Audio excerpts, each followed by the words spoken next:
Hello hi friend. आज मैं class 9 का ज्योमेट्री के बारे में ट्रायंगल कॉन्ग्रुएंट ट्रायंगल के बारे में लाया हूँ। दोस्तों क्वेश्चन नंबर 12 है एक्सरसाइज 8.1 का। इसमें क्या दिया हुआ है क्वेश्चन सो देखिए। A B C D is a trapezium where A B parallel D C है and A D equal to B C है। तो हमको प्रूव करना है कि ये एंगल ए जो ये होल है सो एंगल बी इक्वल है एंड एंगल डी एंड ये एंगल सी भी इक्वल है, वो दिखाना है। तब ट्रायंगल ए बी डी, देखिए ट्रायंगल ए बी डी जोड़ना पड़ेगा अभी। Triangle A B D congruent होगा ए बी सी का, सो बोल रहे हैं। तब ए सी एंड बी डी भी जो डायगोनल बनेगा वो भी इक्वल होगा, दिखाना है। तो इसके लिए पहले गिवन में क्या है सो लिख लेते हैं। A B C D is a trapezium, A B C D is a trapezium, trapezium है। ट्रेपेजियम का मतलब होता है कि वन अपोजिट पेयर्स पैरेलल हो and other opposite pairs parallel ना हो, दैट इज ट्रेपेजियम।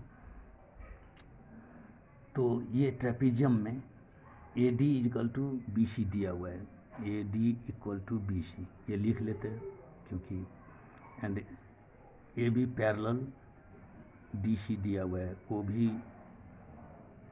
लिख लिए, ये गिवन हुआ दिया हुआ है लिखना है। तो अब प्रूव क्या करना है वो भी लिख लेते हैं, विचार करिएगा। फर्स्ट नंबर में बोल रहा है कि angle A equal to angle B होगा। सेकेंड नंबर में क्या बोल रहा है, angle C equal to angle D होगा, angle C equal to angle D होगा। फिगर से पता चल रहा है कौन सा एंगल सी है कौन सा डी है, देख ही रहे हैं।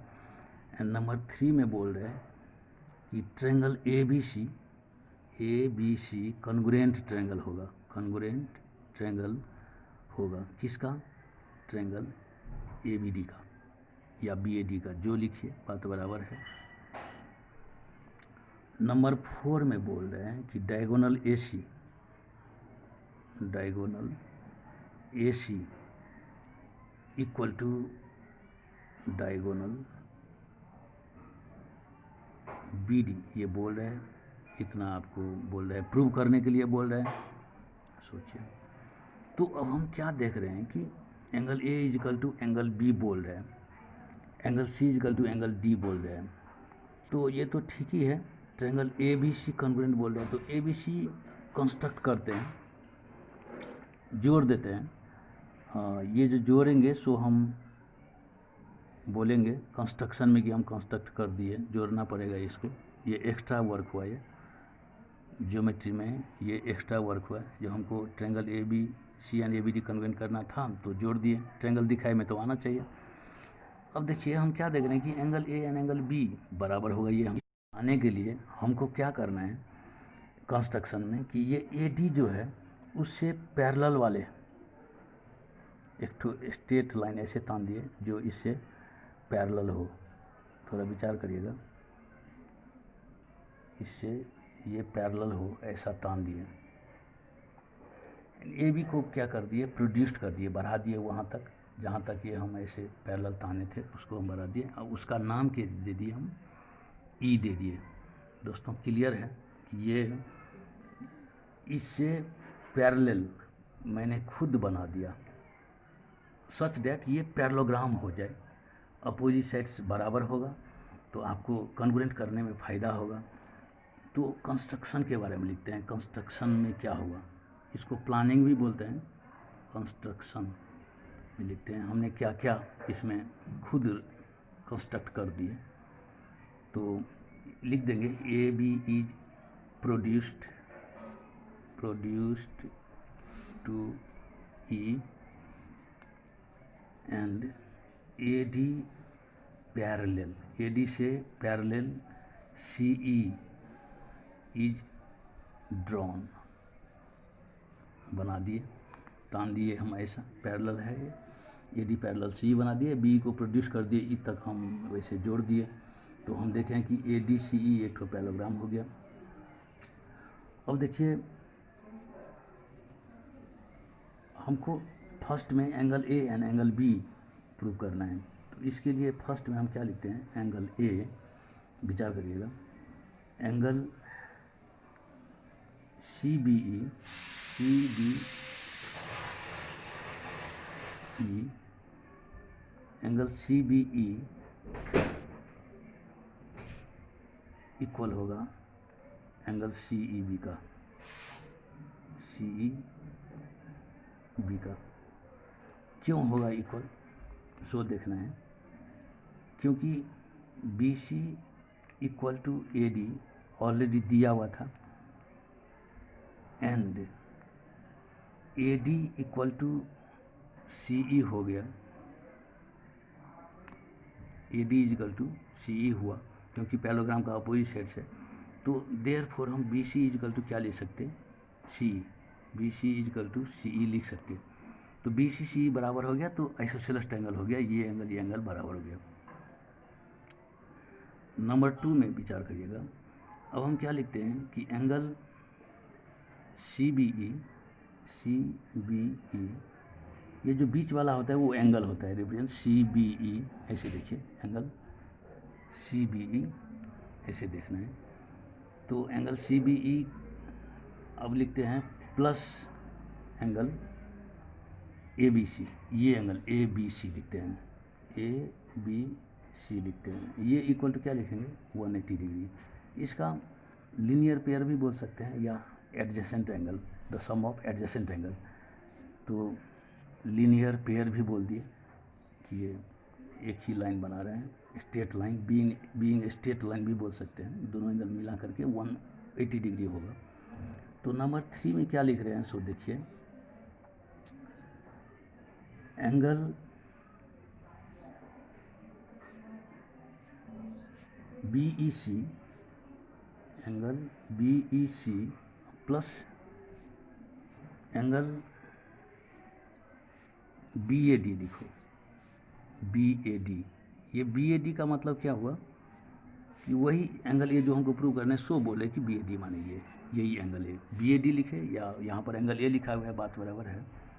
तो इसका रीजन क्या लिखेंगे, B E C plus angle B A D, ये एंगल एंड ये एंगल जोड़ के 180 हुआ।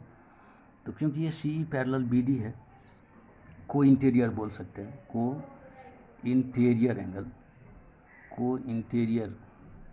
एंगल का सम 180 होता है। तो उस हिसाब से हम दोनों को जोड़ के 180 लिख दिए, क्योंकि हम पैरेलल तान चुके हैं, ए डी पैरेलल सी ई, तो वो बात है। तो नंबर 4 में अब क्या लिखेंगे कि यदि ये दोनों 180 से इक्वल है तो हम लिख सकते हैं C B E plus angle A B C equal to angle B E C, लिख सकते हैं, आराम से लिख सकते हैं, plus angle B A D. क्यों लिख सकते हैं, उसका रीज़न फ्रॉम 2 and 3 लिख सकते हैं आराम से, फ्रॉम 2 and 3। 2 and 3 में क्या देखिए, दोनों का सम 180 है, दोनों का सम 180 है, तो दोनों बात बराबर होगा, ये इक्वल टू ये लिख दिए, फ्रॉम 2 and 3 रीजन लिख दिए। अब इससे क्या पता चलता है कि सी बी ई, देखिए सी बी ई, ये सी बी ई एंड ये B E C, C B and C E B, ये जो है सो बराबर है, ये बी ई सी सी ई बी बात बराबर हुआ, ये एंगल है, देखिएगा बीच में एंगल ये है, तो ये दोनों इक्वल है, तो कैंसिल हो गया, ये दोनों इक्वल है। तो हम देख रहे हैं कि फ्रॉम 2 ये इक्वल हो गया। अब angle A B C equal हो गया एंगल बी ए डी का, क्लियर है ये, देयरफॉर यहाँ पर लिख दिए, नंबर 4 में ये है बी ए डी बराबर है, फ्रॉम 2 and 3 लिख दिए। इसी में आप रीजन ये लिख दिए, फ्रॉम 2 and 3 लिख दिए हैं, तो क्लियर ही है। एंड फ्रॉम 1 भी लिख दीजिए, फ्रॉम 1 से देख रहे हैं कि ये दोनों बराबर है, इसीलिए ये कैंसिल हो गया, इक्वल चीज़ है दोनों तरफ, तो ये बराबर हो गया। तो हम देखें कि angle A B C and B A D बराबर हो गया। अब देखिए नंबर 4 में तो देख लिए कि angle B A D and A B C बराबर हो गया, मतलब ये angle B, angle A and angle B बराबर हो गया। अब हमको एंगल सी एंड डी बराबर करना है, तो इसके लिए देखिए एंगल ए डी सी, ये एंगल, ये मतलब डी वाला जो है, plus angle B A D, ये बराबर में ऐसे 180 डिग्री होगा। अब तो देख ही रहे हैं कि रीजन में ये लिख दिए कि A B parallel C D है, तो इसीलिए को इंटीरियर भी बोल सकते हैं, को इंटीरियर एंगल बराबर होगा। नंबर 6 में क्या लिख सकते हैं आप, एंगल ए बी सी, विचार करिएगा, एंगल ए बी सी यानी कि ये एंगल वो ट्रेपेजियम का जो एंगल बी बोल रहे हैं so plus angle B C D, ये इक्वल टू 180 डिग्री होगा। इसका भी रीजन वही लिखेंगे, सेम बात है, कोई इंटीरियर एंगल लिख दिया। अब 5 6 से क्या पाए, नंबर 7 में क्या लिख देंगे कि दोनों 180 डिग्री है, जो कि ऊपर में भी किया है। वैसे ही angle A D C plus angle B A D equal to क्या हो जाएगा, angle A B C plus angle B C D, क्योंकि दोनों का सम 180 डिग्री है, इसलिए बराबर होगा। फ्रॉम 5 और 6 लिखने से भी होगा, रीजन में समझने के लिए मात्र है कि 180 डिग्री दोनों का सम है तो ये बराबर होगा। अब हम क्या देखें, नंबर 4 में देखे होंगे कि ये B A D and A B C तो बराबर है, तो ये कैंसिल कर सकते हैं। Therefore angle A D C equal to angle B C D हो गया। अब देखिए इससे क्या पता चल रहा है आपको कि वही तो एंगल सी है इक्वल टू एंगल डी है, ये बी सी डी माने वही एंगल सी है, ए डी सी माने वही एंगल डी है, तो angle C and angle D बराबर हो गया। इसको आप लिख सकते हैं, नंबर 8 में लिख दीजिए। इसके रीजन में फ्रॉम 7 लिख दीजिए, फ्रॉम 7 लिख सकते हैं कि ये एंगल सी एंगल डी बराबर हुआ। तो अब हम क्या देख रहे हैं कि हमको प्रूव करना है triangle A B D and A B C congruent है। तो इन triangle A B D and triangle A B C ले लिए। अब हम देख रहे हैं क्लियर बात है कि ए डी इक्वल टू क्या हो गया, बी सी। इसका रीजन गिवन में दिया हुआ है, ऑलरेडी दिया हुआ है। एंड देखिए विचार करिएगा अच्छे से, एंगल बी ए डी ये ऑलरेडी 4 नंबर में प्रूव हो गया, B A D equal to क्या होगा, angle A B C. From 4 लिखने से भी होगा क्योंकि 4 नंबर में यही प्रूव किए थे। And A B equal to A B हो गया। ये क्यों हो गया, क्योंकि कॉमन साइड है, दोनों में प्रेजेंट है साइड ए बी, इसको आप रीजन में कॉमन साइड लिख सकते हैं। तो इससे क्या पाए कि triangle A B D congruent triangle हो गया ए बी सी का by side angle side criteria. दोनों साइड ये बराबर, ये साइड बराबर, ये साइड बराबर, ये साइड बराबर, बीच वाला एंगल बराबर है, तो साइड एंगल साइड क्राइटेरिया से कॉन्ग्रुएंट हो गया। तो ये 3 नंबर का भी बात जो है सो खत्म हो गया। रोमन में जो 3 नंबर था हमारे प्रूव करने का, ये ऐसे यही हुआ। अब देखेंगे कि नंबर 4 में क्या बोला था, diagonal A D and diagonal A C है, diagonal A C and diagonal B D are equal. तो डायगोनल बी डी इक्वल हो गया, क्यों हो गया, अब जब कॉन्ग्रुएंट हो गया तो कॉन्ग्रुएंट ट्रायंगल का कॉरस्पॉन्डिंग साइड सब क्या है, बराबर होता है। तो कॉरस्पॉन्डिंग साइड कैसे हुआ, मालूम होगा आपको कि इसके अपोजिट एंगल ये है, इस ए सी का अपोजिट एंगल ये है, दोनों आपस में बराबर है, डेट्स वाई ये कॉरस्पॉन्डिंग एंगल हुआ। तो इसको हम by C P C T shortcut में लिख सकते हैं, corresponding parts of congruent triangles are equal होता है। तो हेंस ये सब खत्म हो गया, प्रूव्ड हो गया, हेंस प्रूव्ड।